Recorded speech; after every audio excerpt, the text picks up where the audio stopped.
Marcus Edward Milligan, age 39, was married to Tara Rika Milligan, age 37. Tara graduated from Boerne High School in Texas in 2003. She moved to Utah and attended Brigham Young University, where she met and married Marcus on December 29 in 2007.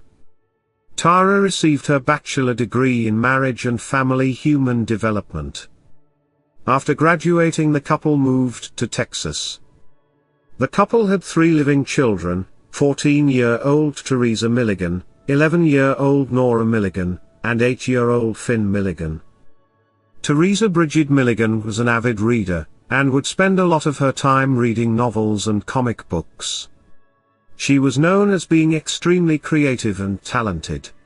She made up her own stories and shared them with everyone.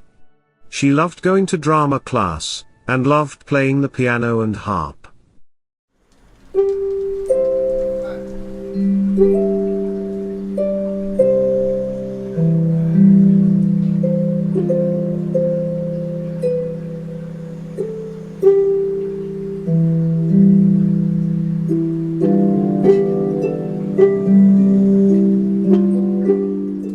Nora Marion Milligan was a huge animal lover. She mostly loved cats and horses. She loved playing soccer and also loved going to drama class. She adored playing the piano and loved showing off her progress. Finn Rika Milligan was known as the family's comedian. He was always making people laugh and loved cheering everyone up. He also took piano lessons and had a great love for music.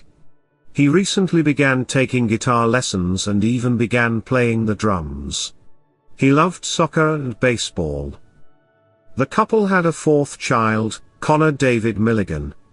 Connor was born with a congenital heart defects that were surgically repaired at just 5 days old.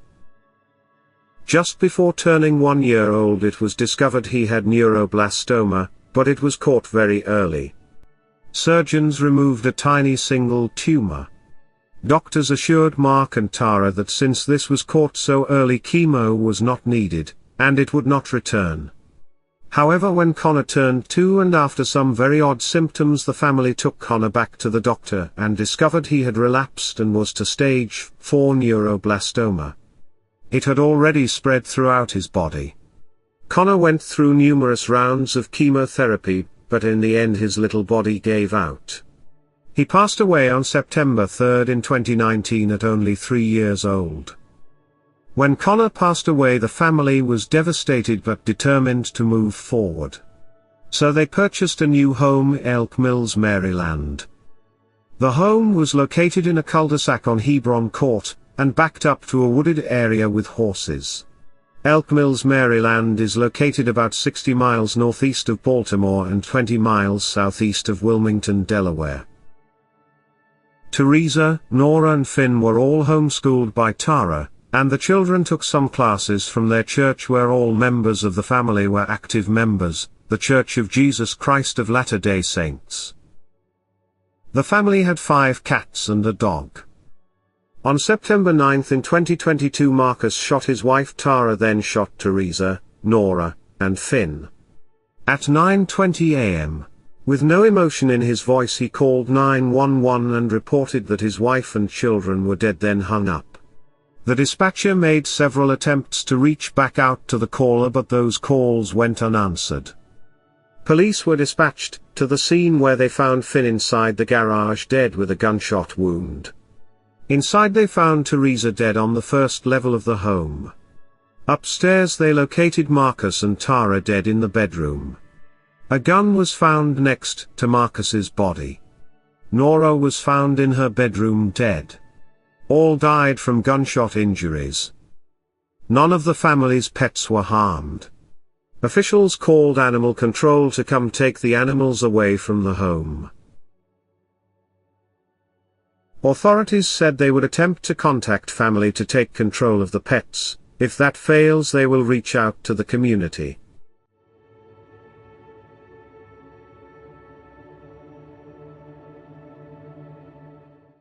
Due to the nature of the crime scene, the Maryland State Police crime scene technicians were called in to help. A search and seizure warrant was executed at the residence. Cecil County Sheriff Scott Adams held a press conference about the tragedy. So I'm Sheriff Scott Adams, the Cecil County Sheriff's Office, SCOTTADAMS. So obviously this is a tragic and terrible day for our county and community with this event. So I'm going to talk about the events that we know at this time. On today's date, a male individual called 911 to report that 3 children and a female have been shot and were deceased. At 9:19 hours, the Cecil County Sheriff's Office deputies responded to the residence in the unit block of Hebron Court in Elk Mills, Maryland. 4 schools in that area were placed on code yellow, which is a heightened state of awareness. Deputies arrived at 9:29 hours and observed an unresponsive subject inside the detached garage at 9:34. Deputies made entrance into the residence, where they ultimately discovered 5 deceased subjects in various locations inside the residence and that detached garage. All the deceased appeared to have suffered gunshot wounds. A semi-automatic handgun was located near the deceased adult male. Sheriff's Office investigators are currently on scene and executing a search and seizure warrant and actively investigating the incident. Sheriff's Office records show no call history for that residence. A reverse 911 call was put out in the immediate area to indicate that there was no threat to the public. And at this time, we've been unable to locate the next of kin for the adult male, therefore information is still limited. An internal critical incident stress management team with the assistance of the Cecil County Department of Emergency Services and affiliated Sante Mobile Crisis Team were on scene at the Cecil County Sheriff's Office to speak with those deputies, paramedics, and dispatchers involved in the investigation.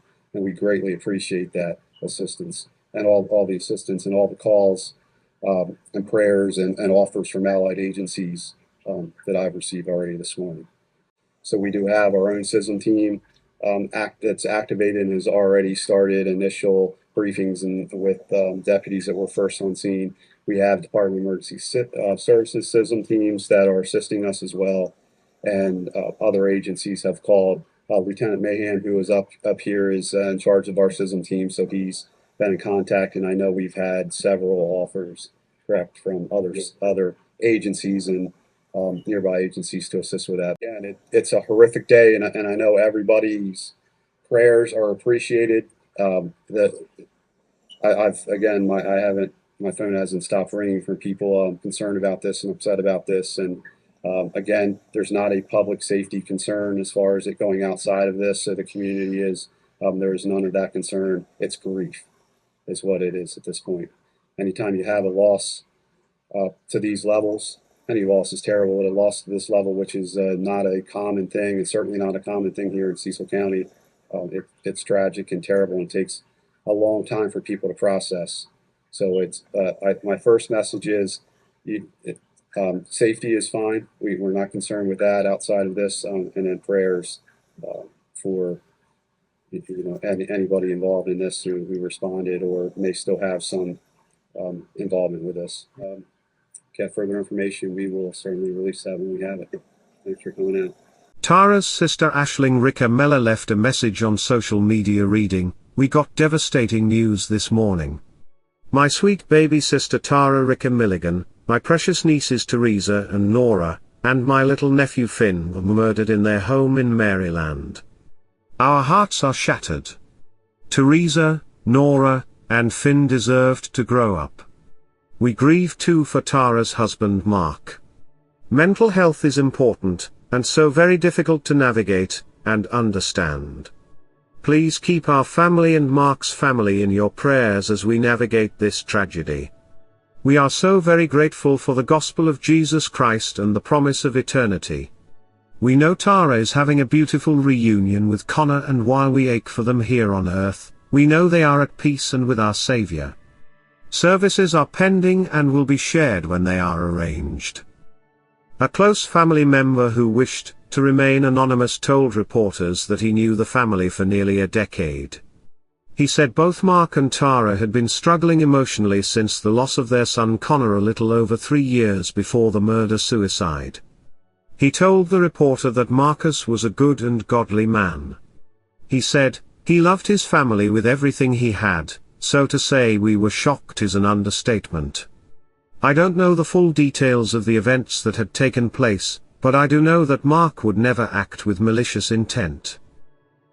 The friend said the families met at their local church and their kids played together, and they ate church luncheons together with the congregation many times. He said their children were very close in age. He continued saying, I very sadly understand the deranged and completely abnormal thought process that leads to taking your family with you when you can't bear this life any longer.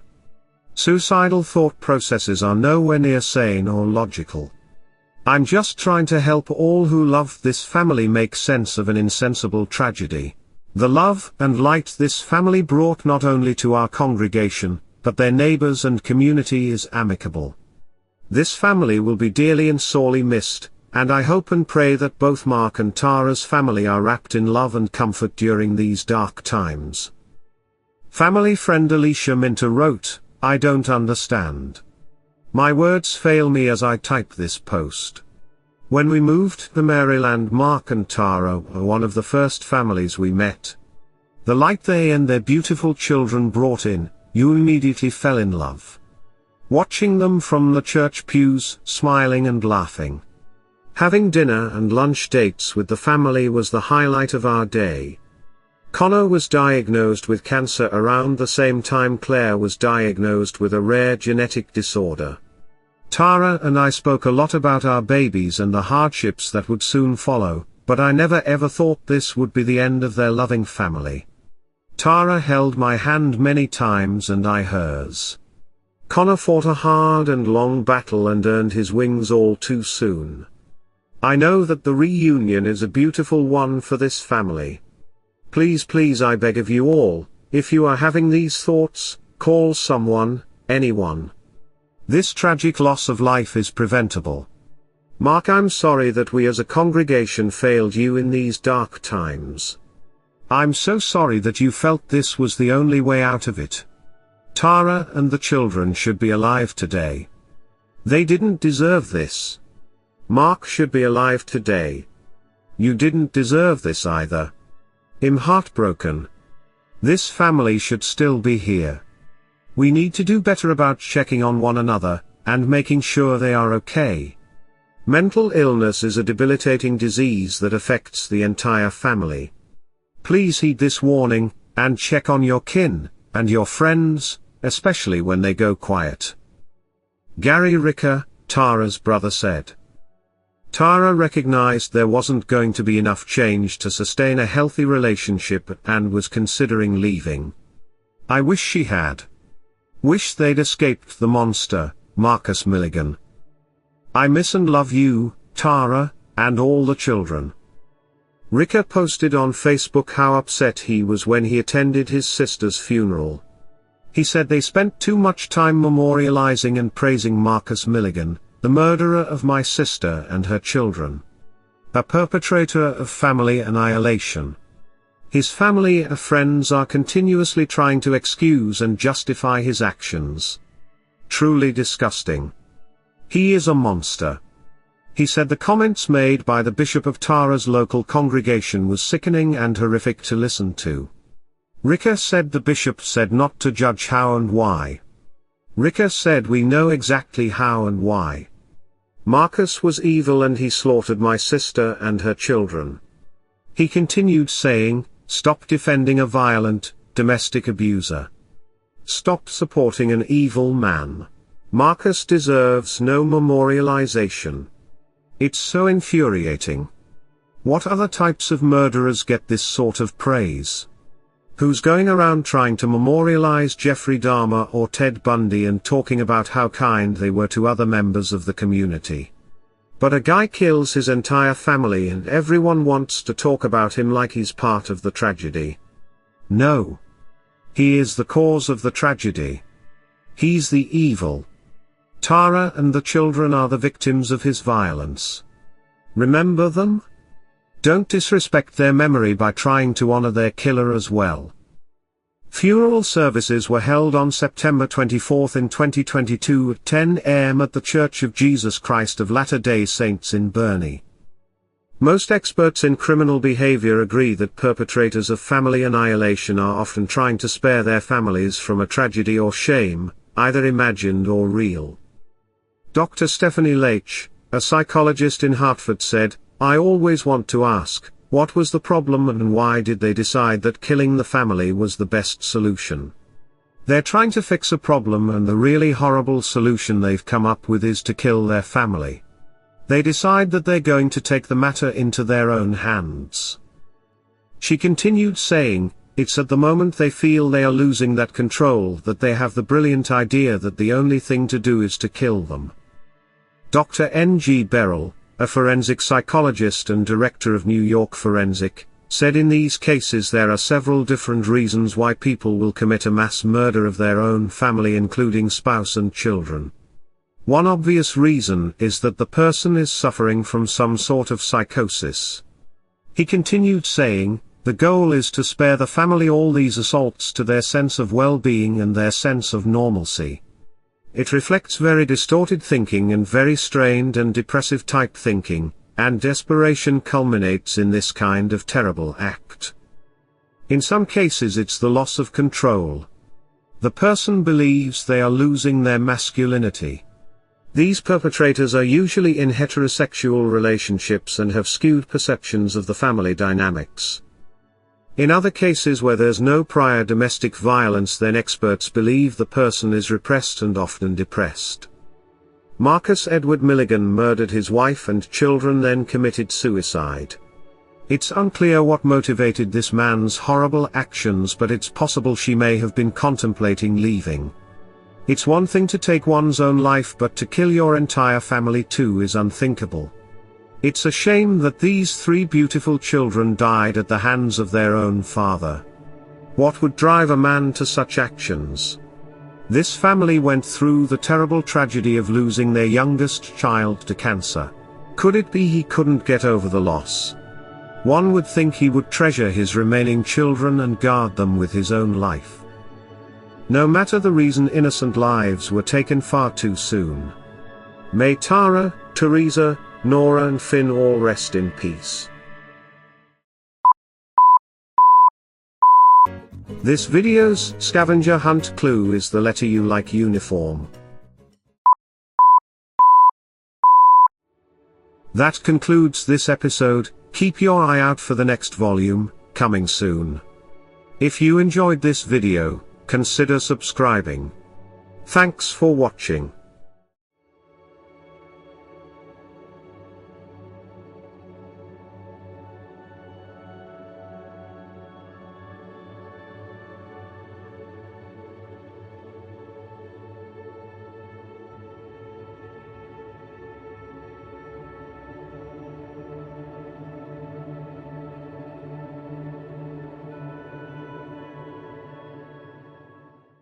Want to help support the channel you love, and get something in return? Simply purchase some Elizabeth's Chronicles merch. We have coffee mugs, t-shirts, sweatshirts, cozy blankets, beach towels, phone covers and more. Use the coupon code EC10OFF4U and get 10% off your order. The link to order is in the description area below this video. Thanks for helping Elizabeth's Chronicles continue to make the videos you love.